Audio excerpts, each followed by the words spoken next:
Hello, and welcome to our trivia game show podcast, Fun Facts with Terra Birch.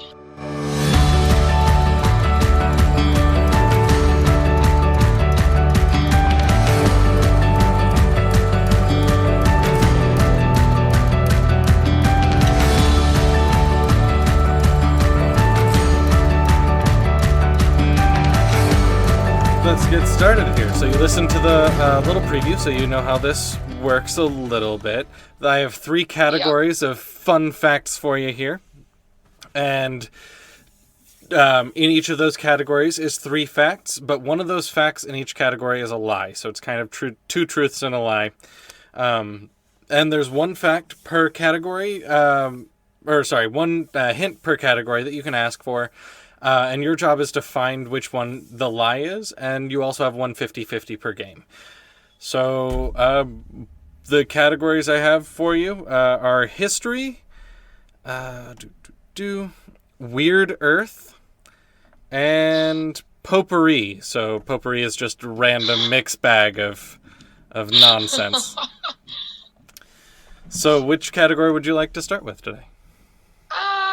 You know what? Shit, let's start with potpourri. All right.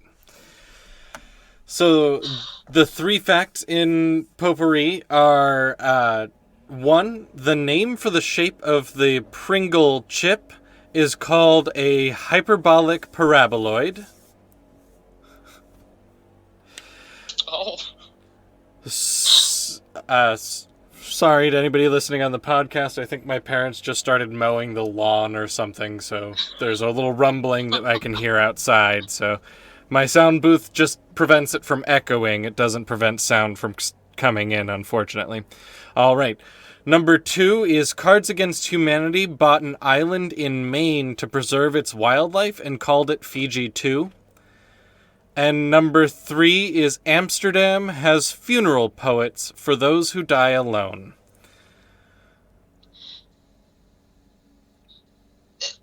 So the most, truthful sounding one feels like the last one, in all honesty. Well, you're trying to find the lie, so which one of those three is untrue? What was the first one again? What about Pringles? The name for the shape of the actual Pringle crisp is called a hyperbolic paraboloid. See, that seems true also. I don't know. Yep, and then Cards Against Humanity bought an island in Maine to preserve the wildlife. It's called Fiji 2. See, that one just seems absurd, but life is absurd. I'm going to go with that one. I feel like that is not true at all. All right, is that your final answer? I don't know.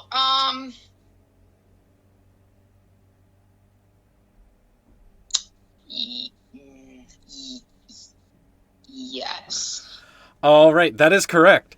It is false. Cards Against Humanity bought an island in Maine to preserve the wildlife, but they called it Hawaii 2, not Fiji 2. And it was previously Birch Island, a 6-acre private island in the St. George Lake, previously used as de facto public land. In 2014, the island was purchased by Cards Against Humanity LLC as a part of a fundraiser for Sunlight Foundation. Amsterdam does have funeral poets for those who die alone. According to the BBC, for 20 years, Geir Fritz had chosen the music to play at what would become known as lonely funerals. He put flowers on the coffins and accompanied each person to their final resting place. A few years ago, Amsterdam poet Frank Starrick decided that these people also deserve to be eulogized, and after some reluctance, Fritz agreed. And the rest is history. Amsterdam has had at least Frank, but several other poets that will now write a poem for you and eulogize you with that poem after you die, if you die alone. The distinct saddle name of a Pringle, or saddle shape. Oh goodness, I can't read today. The distinct saddle shape of a Pringles chip is mathematically known as a hyperbolic paraboloid. Creating that shape means forming both the potato and potato flour together, so that the Pringles are more formed like crisps rather than chips, which are sliced potato. Yeah. See, this is just as fun as I thought it would be. I love this. So what are you drinking? It is a peach nectarine Red Bull because I am that person. Well, that's okay. We don't judge here.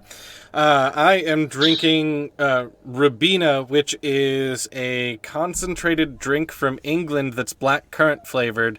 You can buy the syrup at like wholesale world food stores and things like that, and you mix it 1 to 4 with water, or you can do it with sparkling water, and it turns out pretty nice. It's a little on the tart side, so I like it. It sounds fancy. It's just expensive.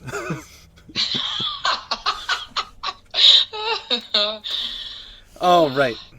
Which category would you like next? Would you like Weird Earth or History? Let's do history. Let's do history? All right. So the 3 facts I have for you in history are Lyndon B. Johnson, the president, gave interviews from the bathroom. 2, ketchup was the most popular food condiment in 1830. And 3, President Abraham Lincoln was in the Wrestling Hall of Fame. So that last one seems I don't believe that last one. Let me see here. But also,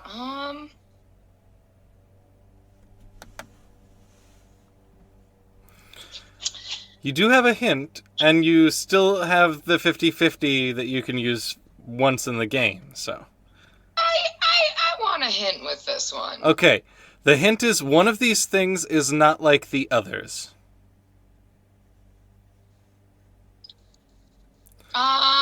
So okay, that makes sense. So it's gonna be what was the second one again?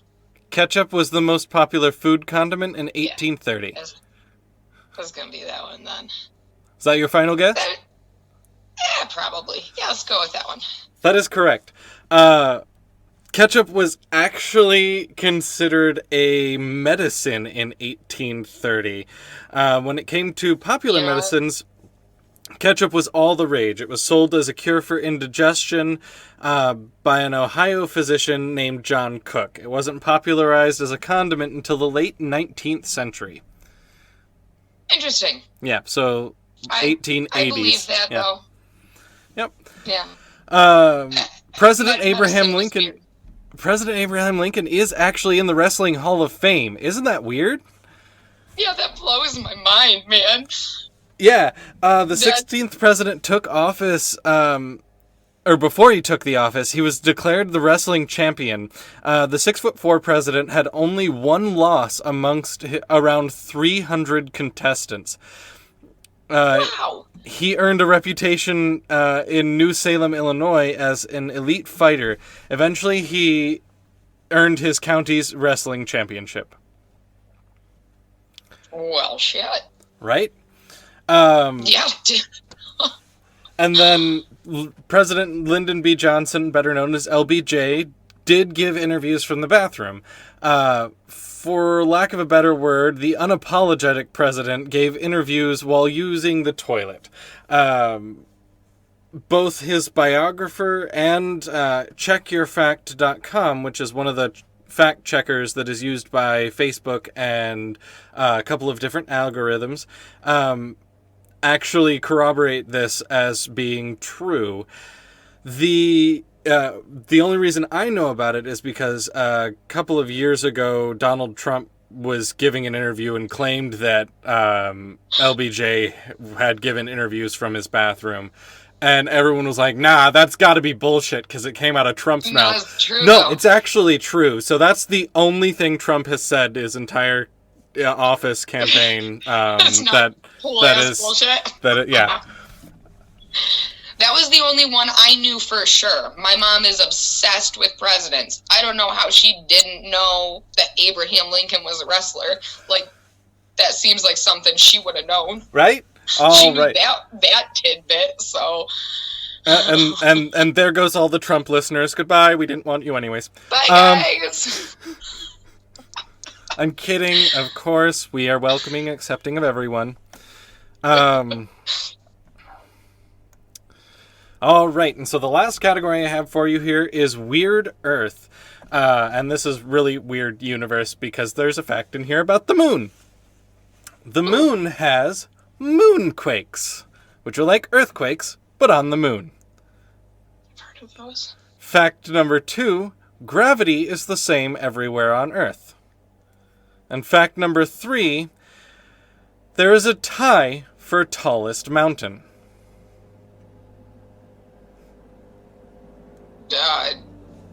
I'm sorry, can you repeat the first one? I heard you, but I didn't take it in for some reason. Oh, no, moonquakes. I remember now. Yeah. There it is. Sorry. No, I'm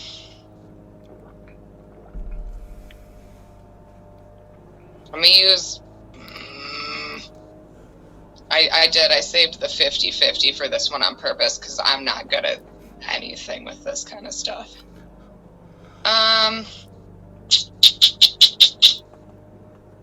Yeah, let's use it. Let's do it.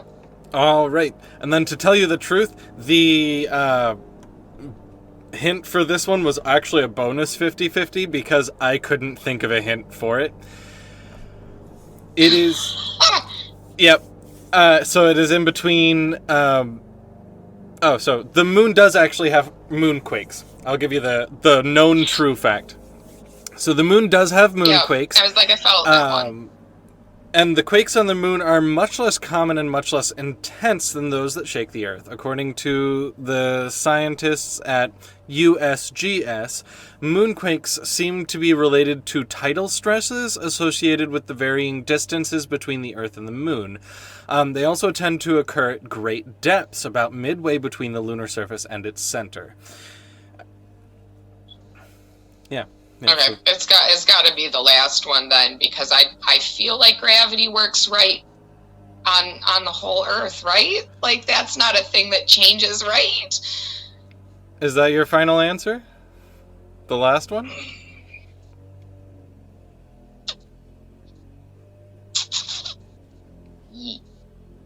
Yeah? Yes. All right. That is incorrect. God damn it! There is a tie for the tallest mountain. While Everest extends above the sea level more than any other mountain, Mauna Kea, I don't know how to pronounce it. It's in a foreign language, and I'm not even sure exactly which foreign language, but it's actually in the middle of the ocean. Oh, okay. It's measured from true base to peak. It is quite a bit larger than Mount Everest. However, because half of it is below sea level, consequently, Everest is actually a few meters taller. So the debate is about whether or not tall means from base to peak, or whether or not tall means from sea level to peak. Interesting. Yep. Okay, so gravity doesn't... That's weird. Gravity is different everywhere on the planet. It actually has a lot to do with the fact that our planet is more of an oval-shaped or a squashed sphere than it is a full sphere. And that has a lot to do with centripetal force, which causes it to actually be bowed out a little bit more around the equator. So you actually weigh slightly less around the equator than you do at the top of the planet. I remember being told that. And then you actually weigh slightly less on top of Mount Everest than you would at the bottom of the lowest Death Valley. I'm such an idiot, dude. And the reason that is because distance from the core of the planet. So I remember being told this probably in 7th grade of science. Yeah. It's how did I forget that? But yeah, Yep. Oh, Lord. So Yeah. good. So you actually did win. You got at least 2 of the answers right, which is what you need to be able to come back and try and stump me. So next time you're on the show, you can come up with do a little bit of research, come up with a category of facts or 2, and we can swap facts. Or if you want, you can go full revenge mode and just come up with. My friend Lee, who I did a recording with a little bit earlier today, which is why the software was fighting me. Because I was trying to save that as well as open a new one at the same time, and it was like, nope, can't do this. Your computer's 10 years old. And so my friend Lee, actually, she said she's going full revenge mode. She's going to come up with a whole 3 categories of facts and try and 100% stump me the whole way. So that's going to be fun. So yeah, you're welcome to... I'd be surprised if I could actually stump you. So you are like the random facts guy. I mean, I am that friend. Well, yeah, definitely come up with some of your own facts, and thank you for coming on the podcast. So, this show is recorded, produced, directed, and edited by Connor J. Cassidy, with music by Sounds Like Sanders. Our podcast is hosted on podserve.fm, and our music was found via soundstripe.com. Please follow us on all social media at FunFactsWith, and if you like the show, consider supporting us on Patreon. Thank you very much for listening, and until next time, have a nice day.